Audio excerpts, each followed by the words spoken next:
வணக்கம் அன்பு நேர்களே. மீண்டும் உறங்கும் முன் ஒரு சிந்தனை கதை நிகழ்ச்சியினூடே உங்கள் அனைவரையும் சந்திப்பதில் எனக்கு பெரும் மகிழ்வும் ஆனந்தமும். இன்றும் கூட ரொம்ப அற்புதமான ஒரு கதை தான் உங்ககிட்ட சொல்ல போகிறேன். ஒரு காட்டில் முனிவர் தவம் செஞ்சுட்டு இருந்தார். அப்போது அந்த வழியா ஒரு நோய் போய்கிட்டு இருந்தது. அதன் பெயர் தான் காலரா. முனிவர் நோயை கூப்பிட்டு எங்க போற அப்படின்னு கேட்டாரு. பக்கத்து ஊர்ல திருவிழா. நான் அங்க போய் எல்லோருக்கும் காலராவை பரப்பிட்டு காலராவினால் கொல்ல போகிறேன் அப்படின்னு அந்த நோய் சொன்னது. இது பாவம் இல்லையா அப்படின்னு முனிவர் கேட்க, அப்புறம் ஏன் என்ன இறைவன் படைக்க வேண்டும் அப்படின்னு திரும்பி அந்த முனிவரை பார்த்து அந்த நோய் கேட்டது. சரியான கேள்விதானே. சரி அப்படின்னு சொல்லிட்டு, வெறும் 100 பேரை மட்டும்தான் நீ கொல்லணும்.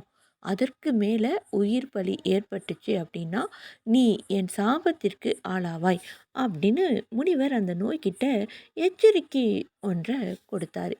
ஆனால் காலராவினால் உயிர் பலி 2000மாக உயர்ந்துகிட்டே போனது. உடனே முனிவர் பயங்கர கோபமா நோயை அழைத்து, ஏன் இப்படி செஞ்ச? நான் உன்கிட்ட 100 பேரை மட்டும்தானே கொல்றதுக்கான ஒரு அ உறுதிமொழிய குடுத்தேன். ஆனா, நீ 100 பேருக்கு மேல ஏன் கொன்னு வச்சிருக்க? அப்படின்னு அந்த நோய பார்த்து முனிவர் கேட்கிறாரு. அதற்கு அந்த நோய் சொன்னது, நான் கொன்றது 100 பேரு தான். மற்றவர்கள் எல்லாம் அவங்கவங்க பயத்தினாலேயே இறந்து போயிட்டாங்க. நான் என்ன செய்ய முடியும்? அப்படின்னு அந்த முனிவர பார்த்து அந்த நோயி கேட்டது. ஆம், இந்த கதையின் மூலம் நீங்கள் என்ன தெரிஞ்சுக்கிட்டீங்க அப்படின்னா, பல பேருக்கு நோய் கொல்வதே கிடையாது. ஆனால் அந்த நோய் வந்துவிடுமோ, இந்த நோய் வந்துவிடுமோ அப்படின்னு பயம் இருக்கு இல்லையா? அந்த பயம் தான் பல பேர கொன்றுது அப்படின்னு சொல்லலாம். எவ்வளவு தீவிரமான நோய் பாதித்தவர்களும் கூட ரொம்ப தன்னம்பிக்கையோட இருக்கும் பொழுது, அந்த நோயை வென்று எழுந்து விடுகிறார்கள். ஆனால் அப்படி செய்பவர்கள் இங்கே பல பேருக்கு அப்படி செய்யும் எண்ணம் இல்லாமல் பயத்தினாலேயே அவர்கள் அவர்களையே அழித்துக் கொள்கிறார்கள் என்பதுதான் உண்மை அல்லவா?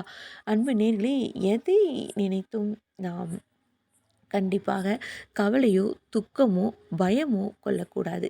எதுவாக இருந்தாலும் அதை நாம் எதிர்கொள்ள தயங்கக்கூடாது. அதை எதிர்கொண்டோம் என்றால், அந்த தைரியமும், மனோ வலிமையும் தான் நம்மை மிகவும் அற்புதமாக வழிநடத்தி நம்மை மீட்டெடுக்கும் என்று அற்புதமான இந்த கதையின் மூலம் நீங்கள் புரிந்துகிட்டீங்க. நான் புரிந்து கொண்டது இதுதான். நீங்கள் இந்த கதையினூடே என்ன புரிந்து கொண்டீர்கள்? நீங்கள் இப்படி வென்று இருக்கிறீர்களா நோயை என்று அ தெரியப்படுத்துங்கள். அன்பு நேயர்களே, தொடர்ந்து நீங்கள் நிகழ்ச்சிக்கு ஆதரவு கொடுத்து வருகிறீர்கள். உங்களுக்கு நன்றியும், வாழ்த்துக்களையும் தெரிவித்துக் கொள்கிறேன். இந்த உறங்கும் முன் ஒரு சிந்தனை கதை நிகழ்ச்சிக்கு தொடர்ந்து ஆதரவு கொடுத்து கொண்டு இருக்கும் உலக தமிழர்களுக்கு மீண்டும் நன்றியும், வாழ்த்துக்களையும் தெரிவித்துக் கொண்டு விடைபெறுவது நான் உங்கள் அன்பு அறிவிப்பாளர் சகோதரி இளையவேணி கிருஷ்ணா. வணக்கம் அன்பு நேய சொந்தங்களே. நன்றி நேயர்களே. மீண்டும் இதே போல ஒரு அற்புதமான நிகழ்வில் சந்திக்கலாம்.